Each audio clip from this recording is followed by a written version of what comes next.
Hoy nos tocará hablar, ¿no?, de los regímenes fascistas, de los fascismos, los regímenes totalitarios o los totalitarismos. Ahora, el surgimiento de los totalitarismos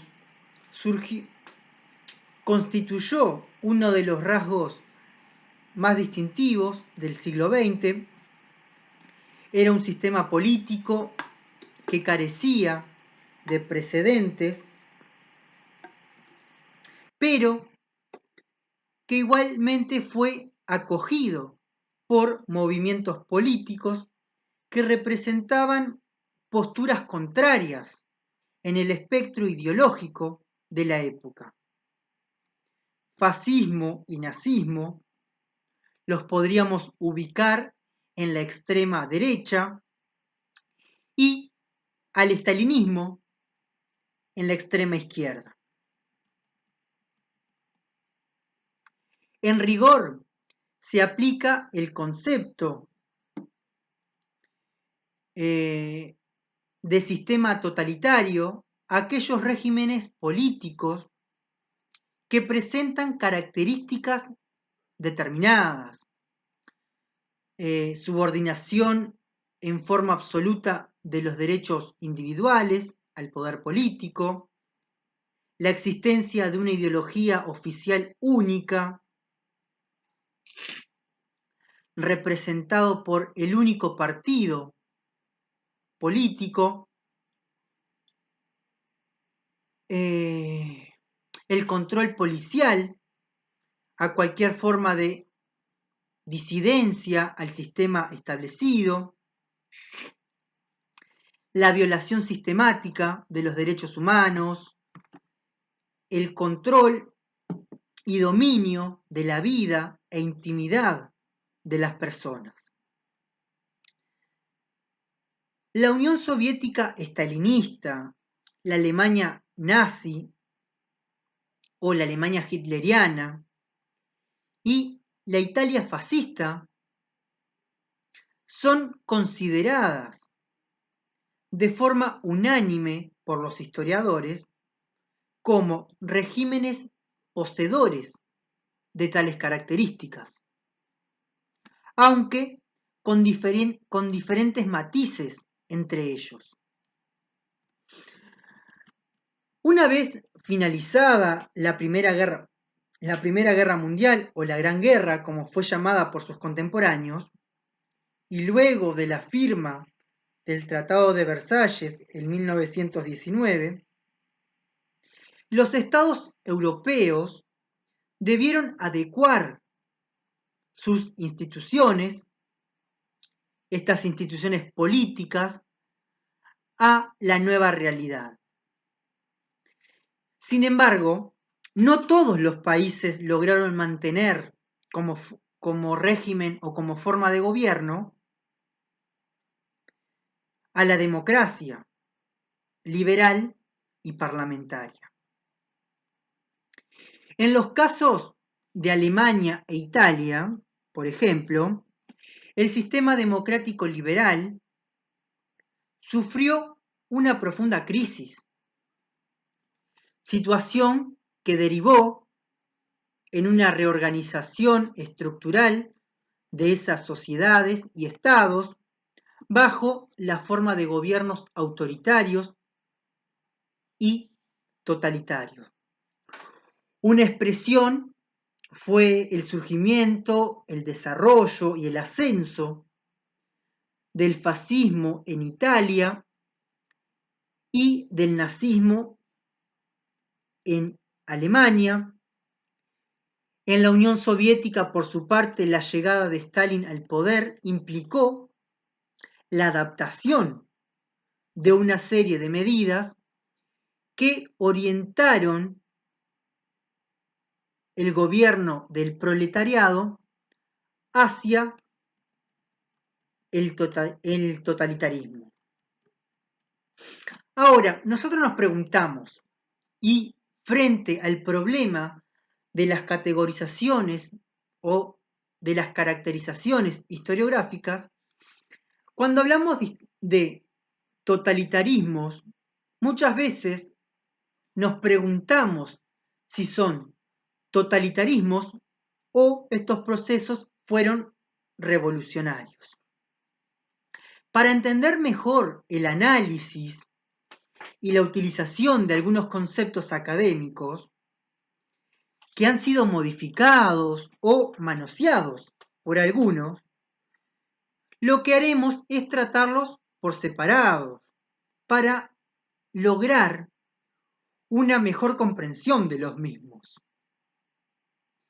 El propio Federico Winchester plantea que la historia combina evidencia con interpretación, por lo cual el conocimiento histórico requiere dar cuenta de cómo el pasado experimenta y explica a través de relatos continuidades y cambios a lo largo del tiempo.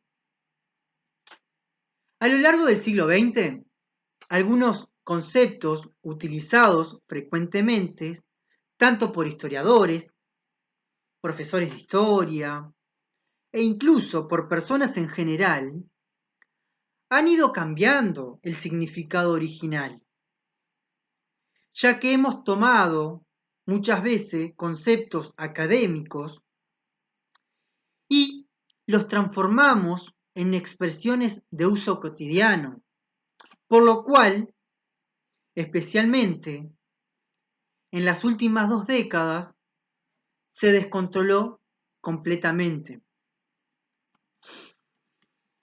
Ahora, si nos remitimos, por ejemplo, al surgimiento de los totalitarismos en el siglo XX, debemos tener en cuenta que este surge por primera vez tras la finalización de la Primera Guerra Mundial. Y tras la finalización de la Primera Guerra Mundial, los nuevos estados, surgidos de la fragmentación de los imperios derrotados, eran formalmente democráticos. Pero al poco tiempo, muchos de ellos establecieron gobiernos de carácter autoritario. Entre 1920 y 1940 se produce en Europa occidental el desprestigio de la democracia liberal, configurándose una creciente tensión entre la visión totalitaria del mundo y la democracia. Las democracias estables, más destacadas de la época, en esta época de entreguerra, fueron la de Francia, Inglaterra y de los países extraeuropeos, Estados Unidos. En estos países se mantuvo o se mantuvieron los principios del pluralismo político, el control del poder a través de los mecanismos parlamentarios y la defensa de las libertades individuales. Pero, por otra parte, en este periodo se establecen o se establecieron gobiernos totalitarios en varios países europeos. La utilización de símbolos y uniformes, de grandes actividades masivas, de propaganda de los medios controlados por el Estado y el traslado de la actividad política desde las instituciones formales, es decir, los parlamentos, hacia las calles de las ciudades. Esta situación motivó que las ideologías totalitarias contasen con el apoyo no solo de los grupos dirigentes, sino también de parte de los obreros y de las clases medias. Ahora, pensemos un poquito en el concepto totalitarismo. Vemos que a lo largo del siglo XX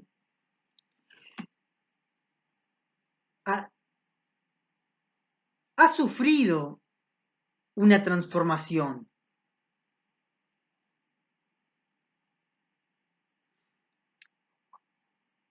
Inicialmente esta transformación, el término totalitario era utilizado en debates de carácter político y cultural en los medios masivos. Ahora, ¿dónde nace realmente el término totalitarismo? El totalitarismo como concepto hace su aparición en 1923 en los trabajos de opositores locales al fascismo italiano, y estos eran provenientes de distintas orientaciones políticas.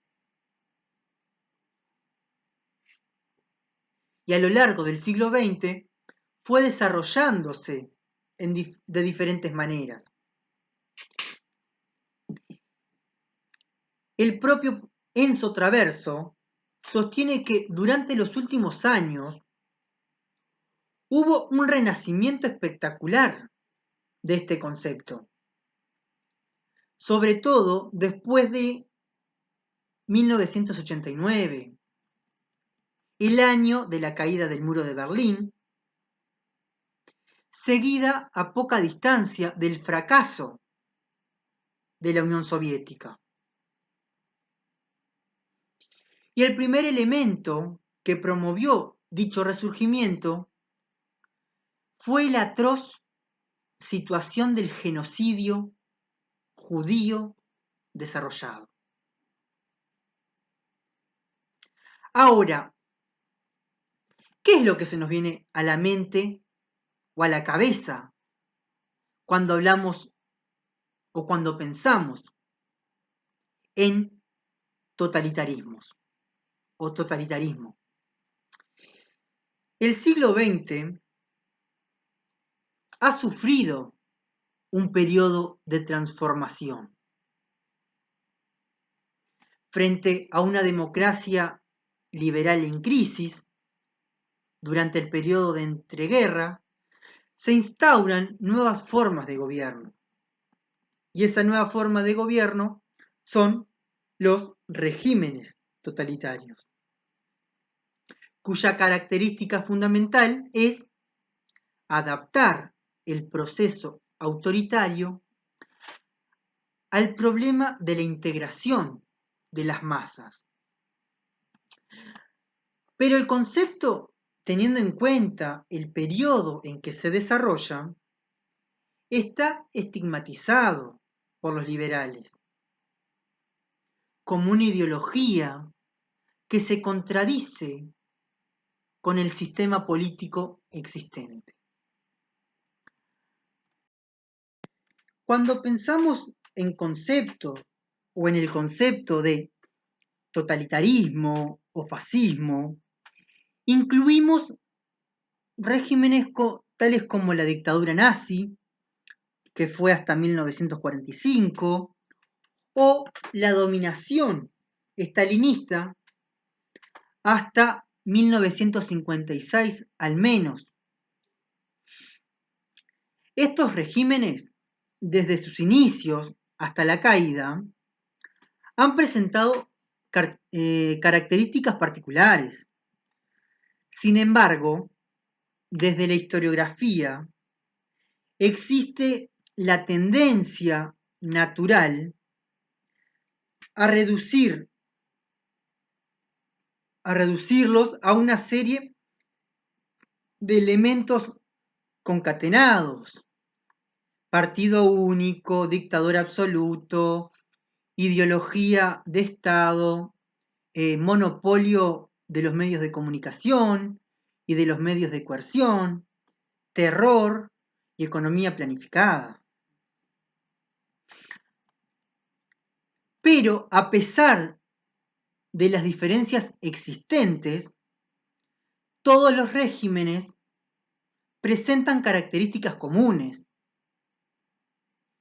Hubo un control absoluto del Estado y también del individuo. A diferencia del Estado liberal, cuya máxima expresión busca la administración de una sociedad libre y de una economía sin limitaciones, basado principalmente en la economía liberal.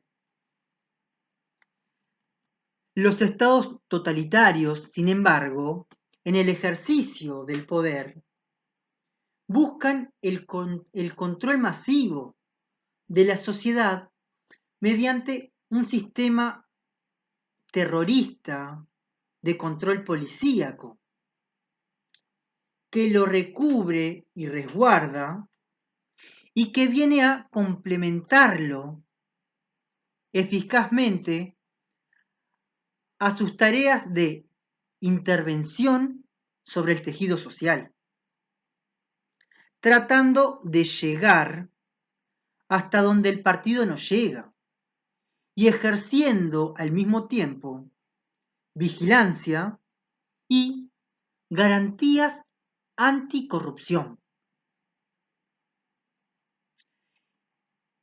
A ver, este control planteado por el gobierno busca, en definitiva, evitar los defectos e imperfecciones que existen en las democracias liberales, sostienen estas personas.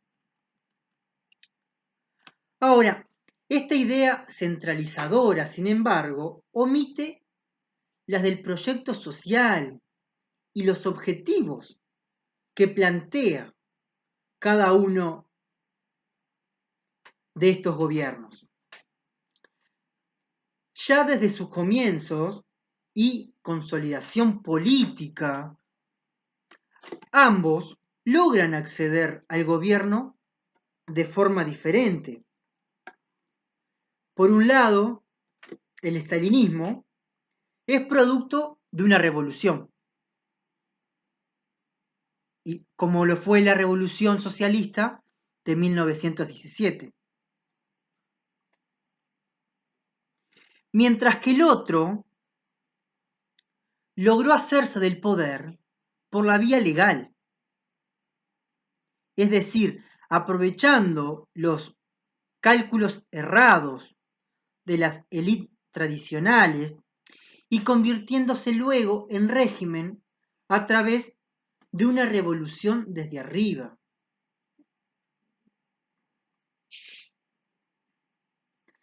Ahora, pero si continuamos un análisis más detallado, podríamos desglosar los principales pilares que favorecieron el desarrollo tanto del estalinismo y del nazismo y ver cómo se diferencian en la práctica. Ahora, la ideología dominante de dichos regímenes plantean solucionar de forma milagrosa los problemas que atraviesan dichas naciones. El estalinismo, cuyas bases ideológicas están en el marxismo, lo que prevalece es una idea social, por lo cual la práctica totalitaria tiene como objetivo la instauración de la sociedad de clases. Esta implica una doble coerción.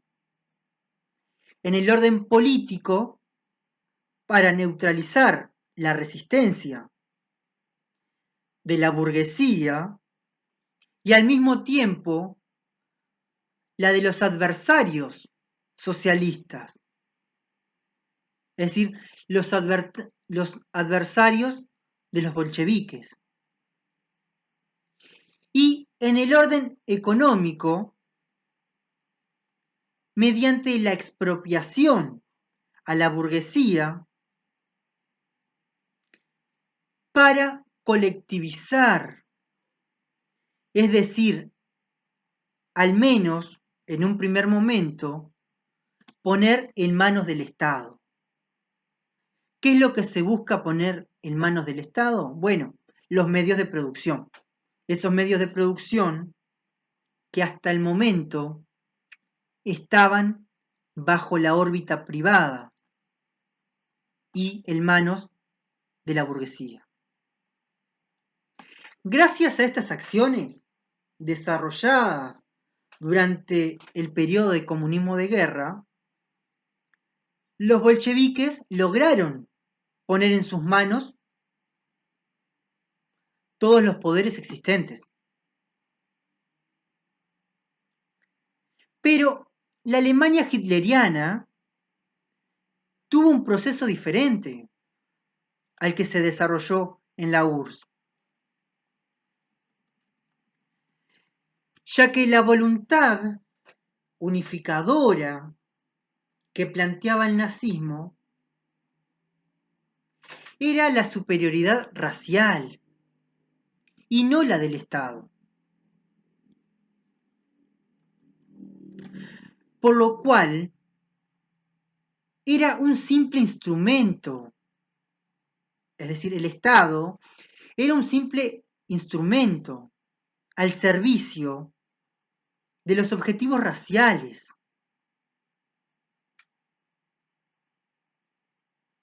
Y es por eso que la mayor voluntad planteada por el régimen es conseguir en un futuro una raza pura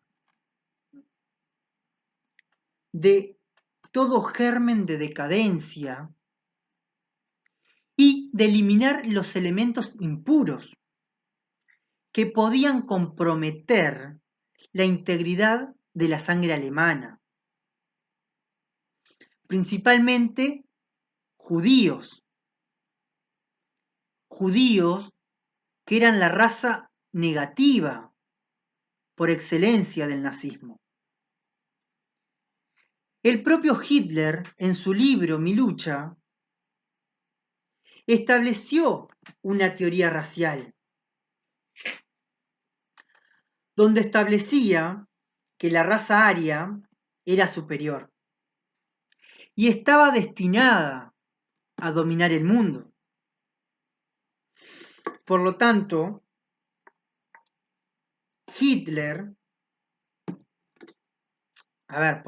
para Hitler y los miembros del Partido Nacional Socialista, la historia no es producto de la lucha de clases, ni de la libre y abierta competencia generada por los mercados, como plantea el liberalismo económico o el marxismo que plantea que es producto de la lucha de clases. Para ellos, la historia se explica y se determina por la lucha entre razas biológicas superiores e inferiores.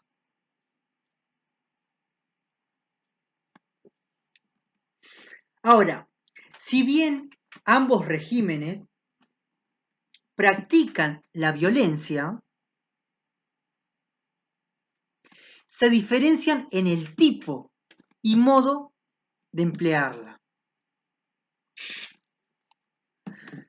Por un lado, los soviéticos practicaban una violencia interna,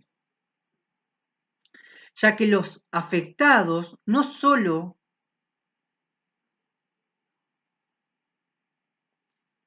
los afectados son los propios ciudadanos soviéticos, y especialmente los rusos, a los cuales el régimen estalinista intenta disciplinar y someter mediante los medios oficiales, los cuales ejercen la coerción contra la sociedad. Sin embargo, la violencia ejercida por el nazismo está dirigida hacia el exterior, ya que el objetivo de los nazis no son los alemanes,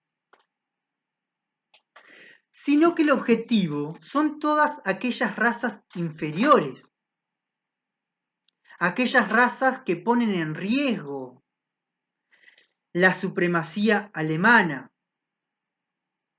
supremacía basada principalmente en la raza aria. Ahora, tras la normalización represiva de la sociedad alemana, rápida pero intensa, la violencia nazi se desencadena en el curso de la guerra. A partir de 1939, como una ola de terror, ¿sí? Una ola de terror que no es ciega ni indiscriminada, sino rigurosamente codificada y racionalizada.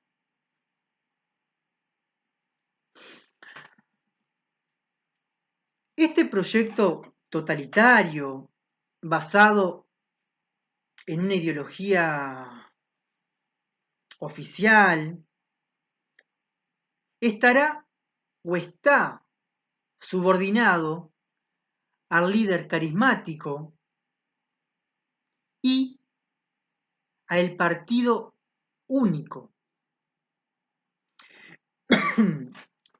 cuyo objetivo central es controlar a la población y evitar cualquier tipo de desvío a los postulados planteados por el sistema.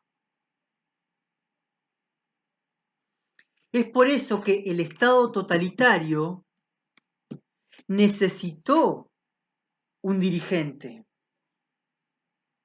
Pero este dirigente tenía que ser capaz de conectarse con el pueblo, ya que sería el encargado de difundir las aspiraciones del proyecto y del Estado totalitario. Sin embargo, esta figura carismática también tuvo sus matices en el estalinismo y en el nazismo. En la Rusia estalinista, el carisma de Stalin es producto del estrecho control que hace el Estado partido sobre la sociedad en su conjunto. Sin embargo, como este no contaba con el apoyo popular que sí contaba Lenin durante el proceso revolucionario, lo que hace Stalin es poner en marcha el proceso que le permite concretar su poder real, valiéndose del partido único como instrumento para poner en cintura al pueblo ruso. Trotsky, por ejemplo, el principal rival dentro del partido, sostuvo que Stalin se adueñó del poder y ese poder que se adueñó fue valiéndose de un mecanismo impersonal y no gracias a las cualidades personales. Sin embargo, el carisma de Hitler proviene del contacto de las masas. Hitler se mantuvo en contacto con las masas, ante la cual se muestra como un hombre de cualidades excepcionales, el cual fue llamado por el destino para solucionar los problemas de los alemanes. Este partido único que promovían estos regímenes fascistas o totalitarios serían los encargados del control ideológico, debido a que su función esencial es defender y difundir el proyecto totalitario, por lo cual se encargaría de vigilar todos los medios de prensa, artísticos, creaciones literarias, políticas educacionales, entre otras. El control realizado surge de la idea de que la vida intelectual, artística y educativa no puede ir en sentido contrario al ideal totalitario. En síntesis, bueno, si bien el estalinismo es producto de una revolución social y el nazismo de una contienda electoral, los dos regímenes o los dos sistemas o los dos estados implementaron dictaduras totalitarias, ya que para valerse del poder llevaron adelante prácticas que fueron en contra, esencialmente, de los ideales basados en la libertad. Y si pensamos en los dos proyectos y en su momento de formación, Nolte sostiene que el origen de los regímenes totalitarios se da en 1917 y forma parte de lo que él llamó la Guerra Civil Europea. Pero, a pesar de la omisión que realiza el autor, es importante destacar que este proceso revolucionario y contrarrevolucionario es producto de la guerra de 1914. Ahora, es importante preguntarnos si la idea de revolución tuvo el mismo significado tanto para el nazismo como para el estalinismo. Por un lado, el bolchevique se consideró siempre personificación de la revolución, a la cual se enfrentaba en forma de régimen fascista la contrarrevolución. Y Hitler declaró una y otra vez que su partido protegía a Alemania y a Europa del peligro mundial de la destrucción bolchevique de la cultura. Estos regímenes, si bien se imitan y a la vez se combaten, son producto de la Gran Guerra, es decir, de la Primera Guerra Mundial. Pero su identidad se va forjando poco a poco. Estos dos regímenes en los que el totalitarismo de clase alcanza el totalitarismo de raza con sus genocidios respectivos. Ahora, Este proceso inicia un periodo de tiranías en Europa, siendo el punto de inflexión la Revolución Socialista Rusa, iniciada en 1917, por lo cual Nolte sostiene que el nacionalsocialismo surge como reacción a la barbarie bolchevique. Y para finalizar, ¿no?, es importante destacar que la idea de que los regímenes totalitarios son revolucionarios surgen como característica en todos los gobiernos de este tipo. ¿Por qué? Ya que estos gobiernos justifican sus acciones triunfantes o venganzas en nombre de un proyecto común. Y cuando el régimen atenta a los detractores del totalitarismo, los cuales suelen ser purgados, se los califica como una contrarrevolución.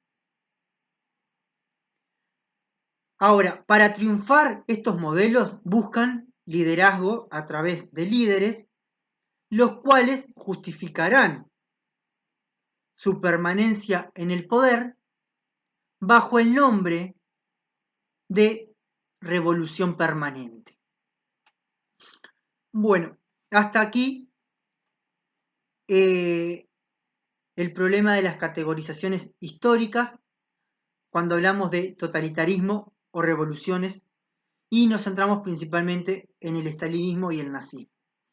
Para la próxima destacaremos un poquito el nazismo alemán y el fascismo italiano como modelo totalitario.